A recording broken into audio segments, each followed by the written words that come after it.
तो ये good morning बच्चों। देखो आज आप लोग को सिखाएंगे थेल्स परिमेय सिद्ध करेंगे। आपको क्वेश्चन इस तरह से देता है, यदि किसी त्रिभुज की एक भुजा के समानांतर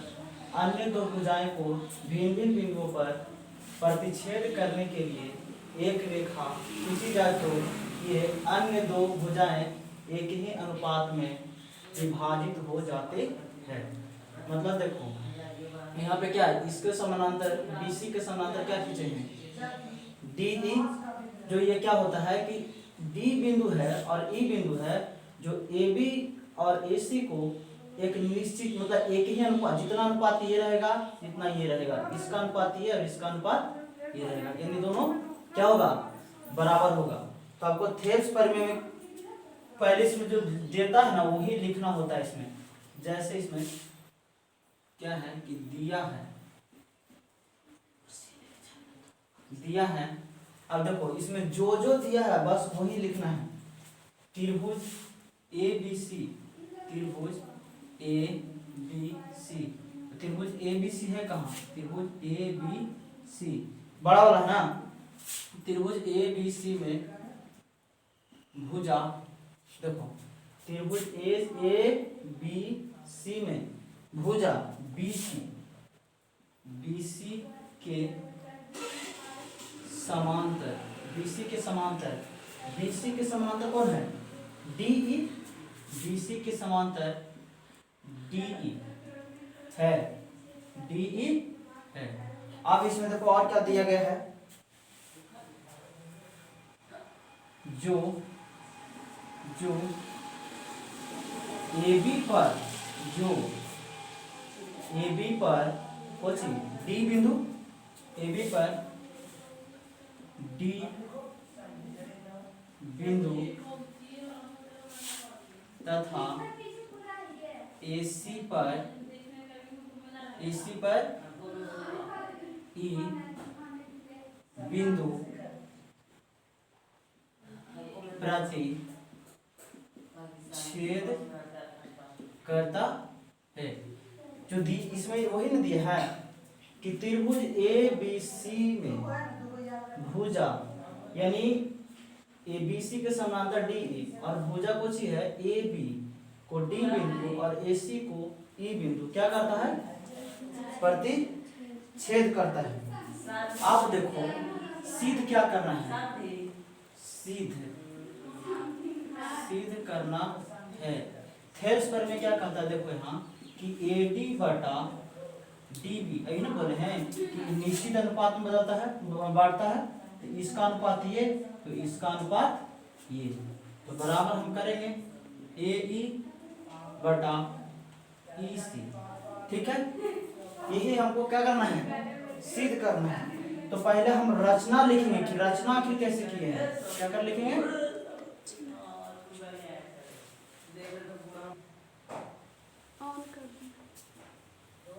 रचना करना है। देखो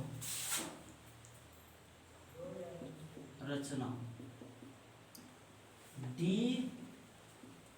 से कौन सी है, AC पर D कौन है,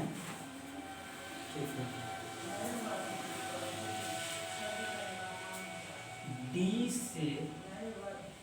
कौन सी पर AE पर, AE पर कुछ DM है ना AE पर, फिर तथा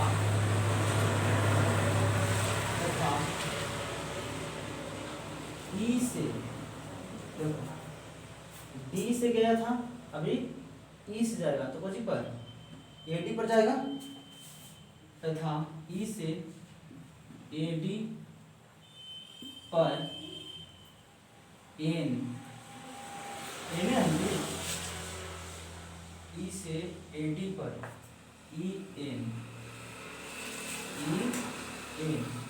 और EN लंब डाला, देखो इस यहाँ से इस पर क्या है, लंब है, और यहाँ से इस पर क्या है, लंब है, ठीक है। तथा बी से, बी कहाँ है, हाँ बी से ई तथा सी से डी को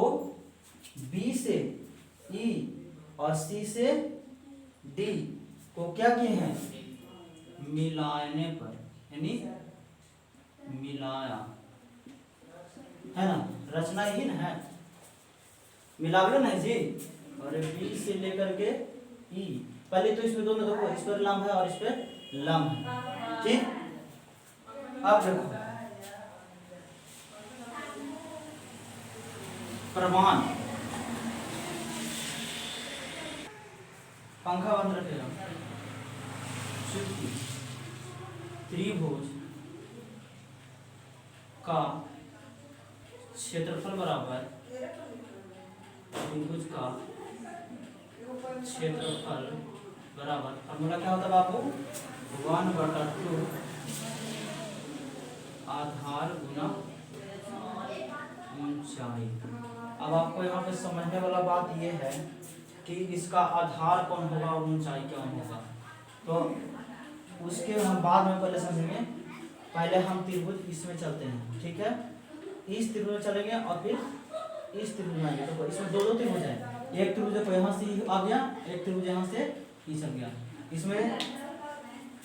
आप लिखेंगे, अट जाएगा नहीं, अतः त्रिभुज पहले A D E, A D E, त्रिभुज ए डी ई का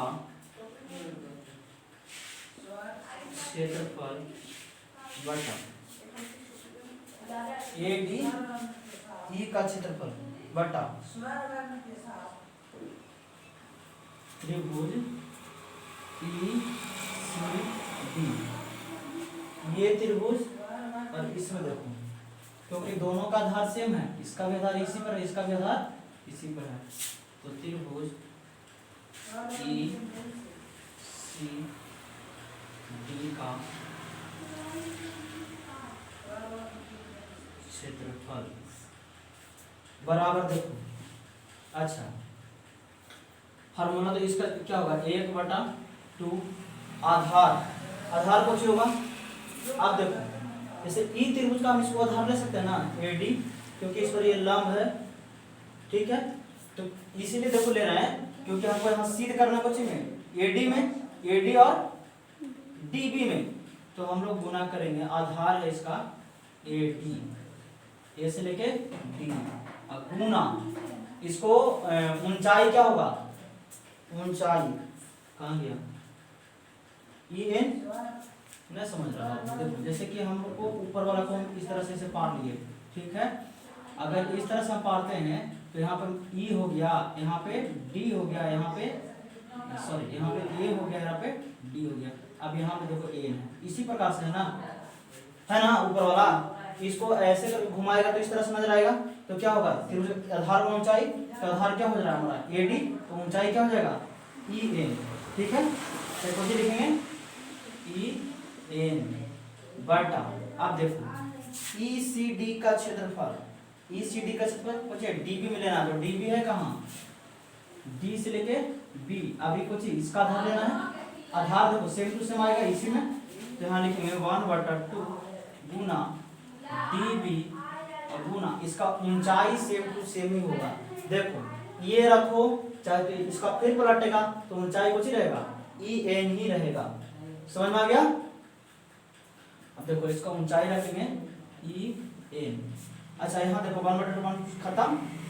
ये खत्म, तो क्या आ गया हमारा ए डी बटा डी बी, समीकरण 1 मान लेते हैं यहाँ पे, ठीक है। अब हम चलते हैं फिर लिखेंगे, देखो उसमें त्रिभुज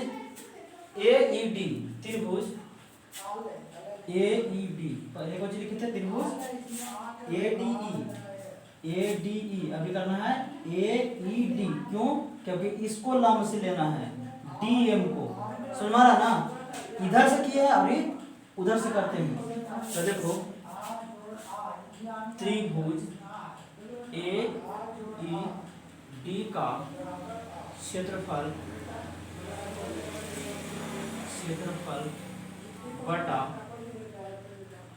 त्रिभुज, अब देखो इसमें लिखे थे तभी इसको लिखेंगे, कुछ लिखना है त्रिभुज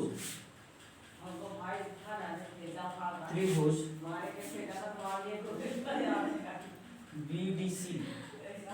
ईसीडी हो गया तभी, फिर तो वही आएगा क्षेत्रफल दोनों का तो बराबर आएगा, ए ई डी,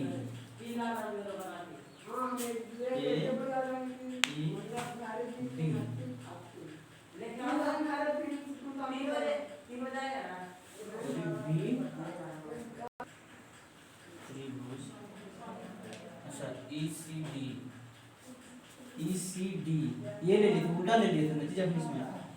इसमें होगा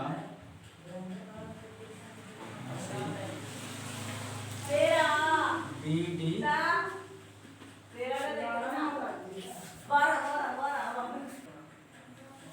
तो यहाँ पे बीडीई, तो अब बताओ यहाँ पे देखो इधर से लिए थे, इधर से बीडीई लिए थे, अब इधर से देखो इधर से ई, आधार इसको लिए हैं क्या पूछ लें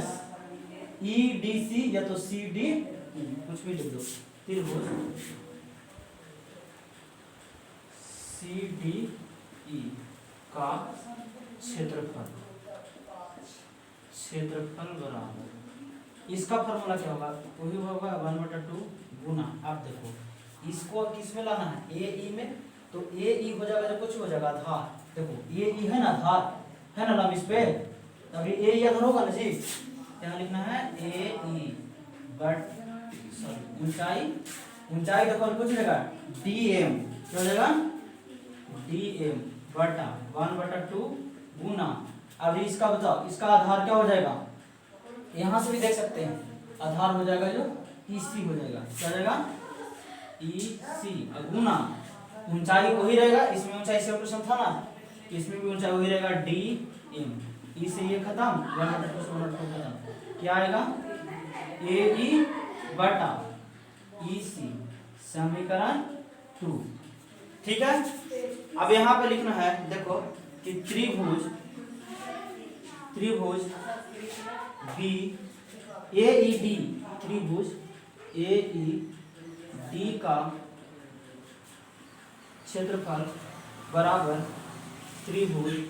सी ई डी का क्षेत्रफल, समीकरण क्या मानते हैं? अब बताइएगा किस तरह से क्यों लिखें। अब देखना है ए ई डी का क्षेत्रफल, देखो ए ई डी का क्षेत्रफल बराबर त्रिभुज सी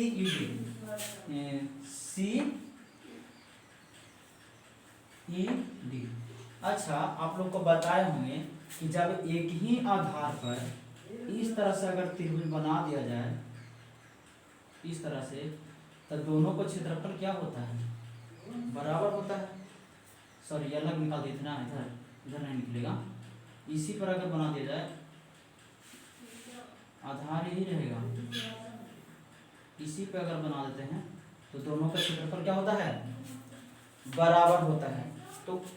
इसी प्रकार से इसमें देखो आधार तो सेम ही था ना, देखो इसमें भी वही था, इसमें भी वही था। तो इसमें क्या लिखे? ए ई डी का क्षेत्रफल बराबर त्रिभुज सी ई डी का क्षेत्रफल। अब लिखना है कि त्रिभुज ए ई डी, इसको मिटा लो थोड़ा जगह कम है,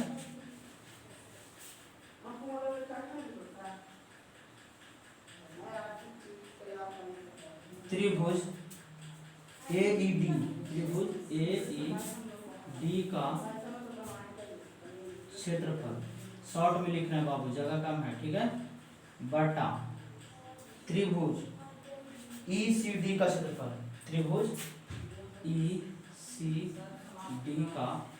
क्षेत्रफल। देखो ए ई डी और ई सी डी इसका क्षेत्रफल इसका क्षेत्रफल अनुपात होता है क्योंकि दोनों बराबर होता है। ठीक है, आप बताओ कि इसी पर बताओ, इधर से निकाले थे एक और एक इधर से निकाले थे, तो इसका AED का क्षेत्रफल, AED का क्षेत्रफल देखो कहाँ है, AED का क्षेत्रफल और ECD का क्षेत्रफल क्या है, AE बटा AE बटा EC बराबर आप कर सकते हैं। देखो इसमें क्या सकते हैं, AED का देखो अभी है, इसमें क्या लिखा है AED का क्षेत्रफल, तो EC का क्षेत्रफल देखो, देखो इधर से निकाले थे और एक इधर से निकाले थे, अपोजिट निकाले थे ना, त्रिभुज यही था, एक था DECA DEA का क्षेत्रफल और एक निकाले थे AED का, AED यानी इधर से निकालो चाहे तो इधर से निकालो, तो इसका क्षेत्रफल देखो इसमें क्या निकालो ADE का क्षेत्रफल, यहाँ लिखेंगे त्रिभुज ADE का क्षेत्रफल बटा, ठीक है, निचला क्या निकाले थे BDE का क्षेत्रफल, इसमें देखो ECD ऐसे निचला में क्या निकाले थे BDE, देखो BDE यानी इसका और इसका दोनों का आधार का यही ना है, सेम टू सेम है ना, तो लिखेंगे त्रिभुज BDE का क्षेत्रफल। अब बताओ इसका क्षेत्रफल हम लोग क्या निकालना है, समीकरण 1 से AD बटा DB, यहाँ लिख देंगे AD बटा DB। ठीक है, अब लिख सकते हैं ना इसको, देखो इसके बराबर ये है, इसके बराबर ये है, इसके बराबर ये है, इसको लिखते हैं, इसीलिए AE बटा EC बराबर AD बटा DB। हमको सीध क्या करना था आप ए ना, देखो अच्छा ये आगे लिख रहा है, आगे लिख देते हैं इसको, इधर लिखो चाहे इधर लिखो कि AD बटा DB बराबर AE बटा EC। देखो ये प्रूव करना था थेरस्पर में, तो हमारा थेरस्पर में सिद्ध हो गया, यानी प्रूव। समझ में आया बाबू?